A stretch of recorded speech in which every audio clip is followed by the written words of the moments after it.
So I'm Jack Neal, founder and CEO of Hank AI. I'm a computer programmer and a pediatric anesthesiologist. And our company focuses on, reducing the cost of getting paid for providing healthcare.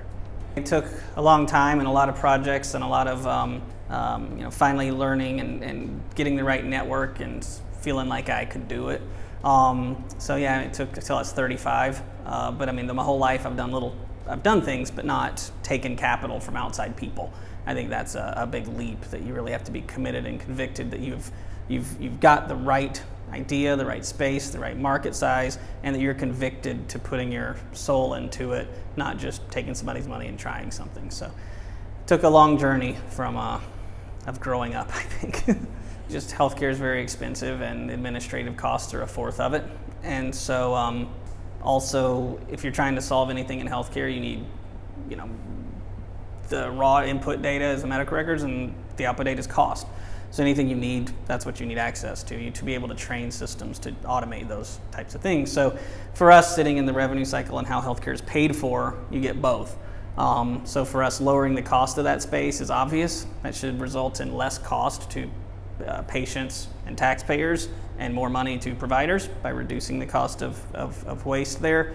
And at the same time, it allows us to have the data we need to reinvent kind of how we encourage care, where it's less just do more, get paid more, but start to actually measure quantitatively using language and different AI techniques to figure out what is high quality care. That doctor who took care of your family member who did a great job, but was, we all know it, but it's hard to put a number on it. It doesn't show up on data, so they don't get rewarded for it. How do we do that?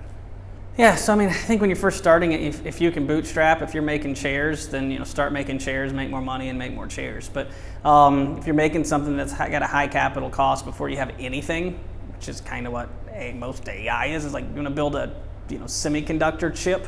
You can't just make one and start selling it, right? It takes a lot of capital to get to a point where you have anything to sell.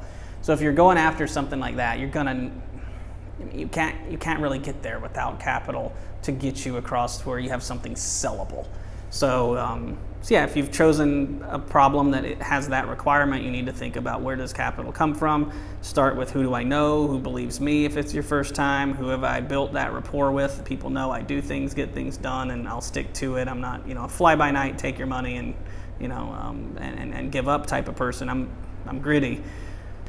So focus initially for 3 years was build it. Build it, we do a lot of complicated things. And we're in the Southeast where capital is not, affluent as it is, out in, Palo Alto and Austin. So you have to be capital efficient. And so we focused on building as frugally as we could with the capital we had. And then as of, late last year, beginning of this year, it's go to market, sell. So right now there are provider groups and outsourced billing companies. And again, this space is kind of complicated to explain sometimes, but it's basically whoever is getting you paid for providing care. So everybody who provides care, somehow that's getting paid for, and there's a whole group behind the scenes that's making that happen. So whoever that group is, whether it's internal, like you hired them yourself as a provider, or external, it's someone you outsourced it to, that's our customer. That whoever's doing the billing is our customer. Yeah, first is, before you take outside capital, really think long and hard. Are you committed to this idea? Have you thought it through?